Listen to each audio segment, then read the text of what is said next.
প্রতি অমাবস্যার রাতে যখন পুরো পুনে শহর গভীর ঘুমে আচ্ছন্ন থাকে, তখন ভারতের এই বিখ্যাত দুর্গের ধ্বংসাবশেষ থেকে এক হাড়হিম করা কান্নার আওয়াজ ভেসে আসে।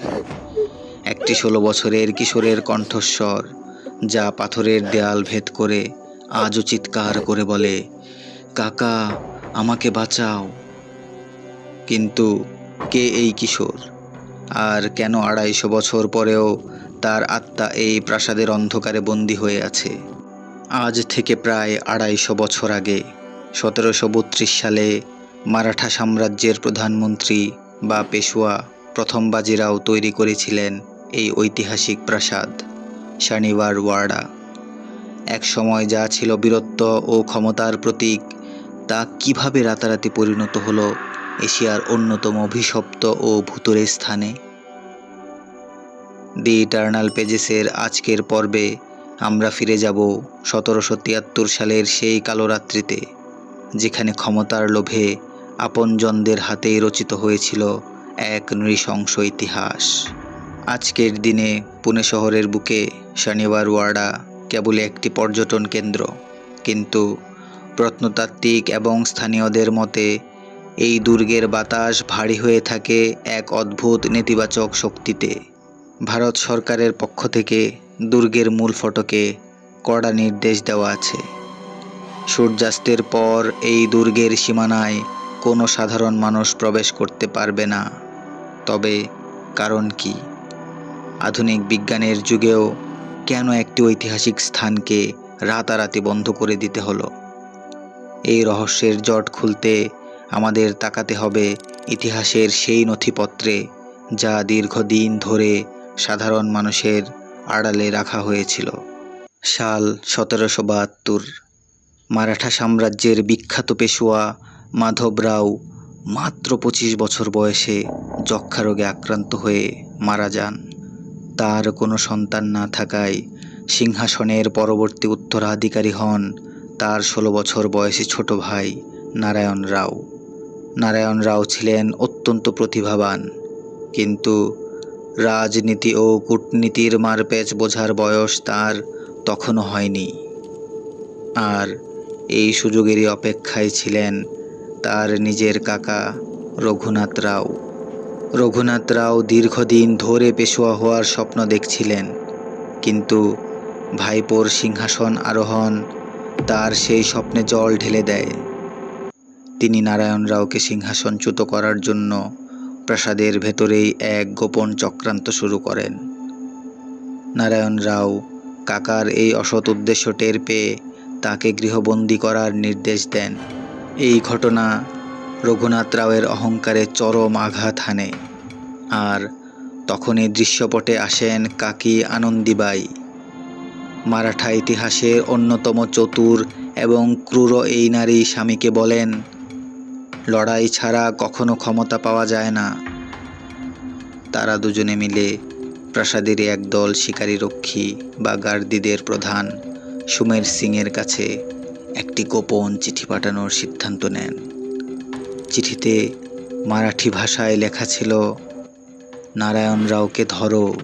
ইতিহাস ঘাঁটলে এক ভয়ানক তথ্য পাওয়া যায়। রঘুনাথ রাও চিঠিতে লিখেছিলেন ধরা, যার অর্থ বন্দি করা। কিন্তু কাকি আনন্দীবাই গোপনে চিঠির একটি অক্ষর বদলে দেন। তিনি ধয়ের জায়গায় লিখে দেন ম। শব্দটা হয়ে যায় মারা, অর্থাৎ হত্যা করা।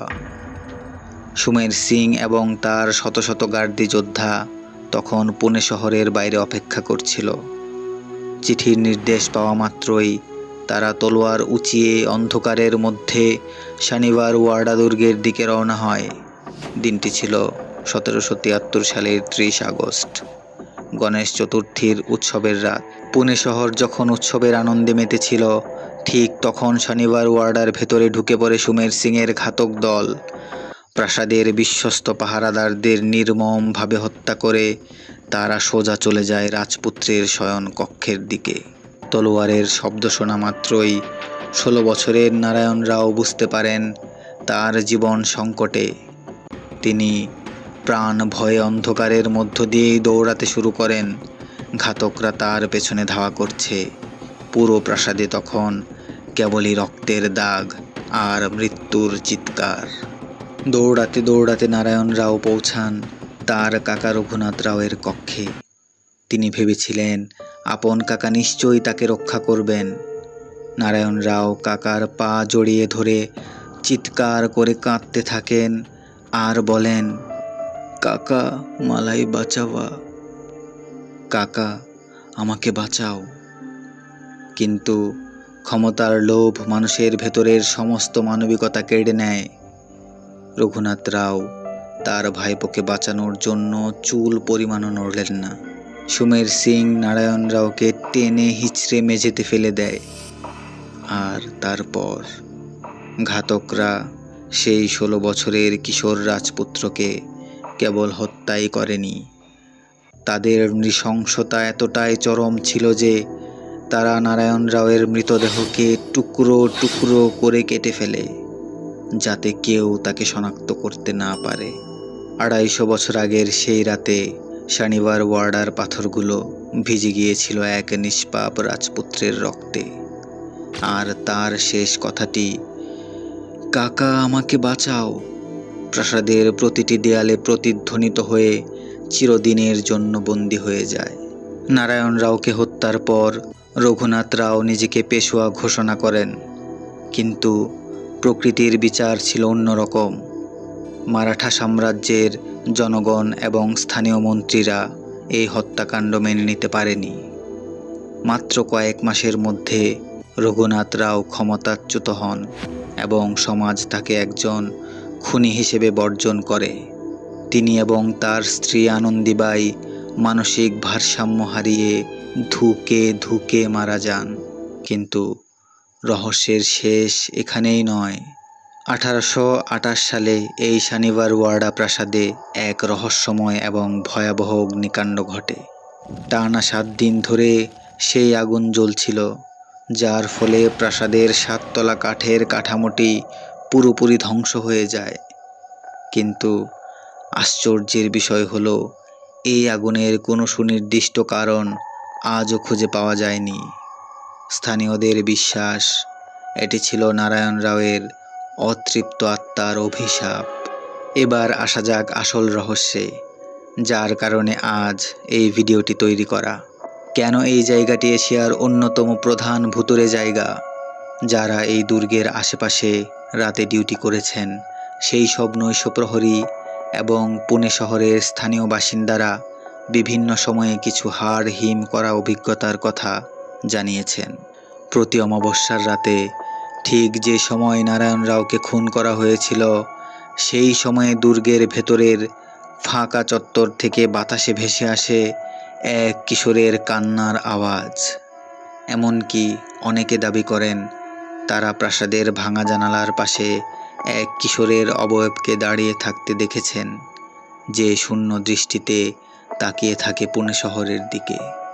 বিজ্ঞান হয়তো একে হ্যালুসিনেশন বা শব্দতরঙ্গের প্রতিধ্বনি বলে উড়িয়ে দিতে পারে, কিন্তু যারা সেই অভিশপ্ত রাতে এই দুর্গের পাশ দিয়ে হেঁটে গেছেন, তাদের মনের ভয়কে বিজ্ঞান কোনো ব্যাখ্যা দিতে পারেনি। ক্ষমতার লোভ, আপন মানুষের বিশ্বাসঘাতকতা এবং 16 বছরের কিশোরের অতৃপ্ত আত্মা, এই নিয়ে আজ 250 বছর ধরে দাঁড়িয়ে আছে শনিবার ওয়াড়া। এটি শুধু ইতিহাসের সাক্ষী নয়, এটি এমন এক জীবন্ত প্রমাণ যে মানুষের তৈরি করা পাপের দাগ পাথরের উপর থেকেও মুছে যায় না। শনিবার ওয়াড়ার এই রক্তভেজা ইতিহাস এবং অলৌকিক রহস্য নিয়ে আপনার কি মতামত? আসলেই কি সেখানে আজও কোনো অতৃপ্ত আত্মা ঘুরে বেড়ায়, নাকি এটি শুধুই মানুষের মনের আতঙ্ক? কমেন্ট করে আমাদের জানান। ইতিহাসের এমন সব রোমাঞ্চকর ও রহস্যময় অধ্যায় জানতে সাবস্ক্রাইব করুন দ্য ইটারনাল পেজেস। দেখা হবে পরবর্তী পর্বে অন্য কোনো রহস্যের সন্ধানে। ধন্যবাদ।